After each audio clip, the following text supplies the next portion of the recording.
শোন বাবা, নেশা পানি ছাইরা দি, ভালো পথে ফিরায়। আমি কি আপনার কথা শুনুম? আমার লাইফটা আমি এনজয় করতে চাই। বাবা, তোর ভালোর জন্যই বলতেছি। চুপ আমার বুইরা।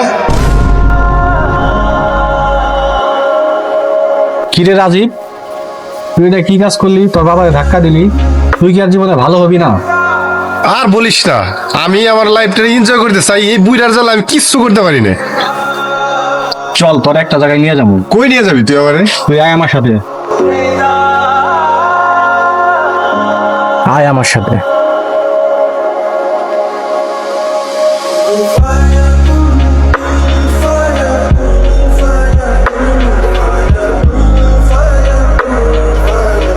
তুই আমার এই জায়গায় নিয়ে এসিস কে?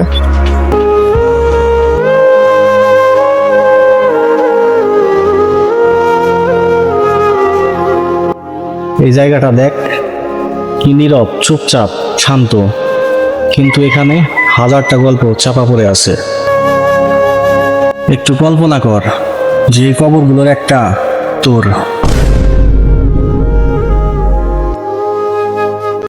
তোকে এই মাটির নিচে শুয়ে দিয়ে সবাই চলে যাবে, চুপচাপ, অন্ধকার, কেউ থাকবে না তোর পাশে।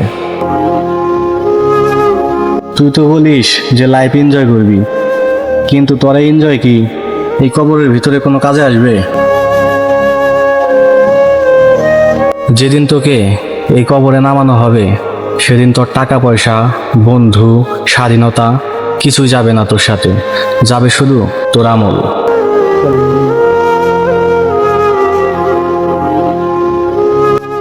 একবার চিন্তা কর, আজ রাতটায় যদি তোর শেষ রাত হয়, তুই কি এই অবস্থায় আল্লাহর সামনে দাঁড়াতে পারবি? আজ তুই তোর বাবাকে ধাক্কা দিলি, কাল যদি তুই এই কবরে চলে যাস, তাহলে তোর জন্য কে দোয়া করবে? কুল্লু নাফসিন জাইকাতুল মউত, প্রত্যেক প্রাণীকেই তার মৃত্যুর স্বাদ গ্রহণ করতে হবে, তুইও, আমিও, বাকি সবাইকেও।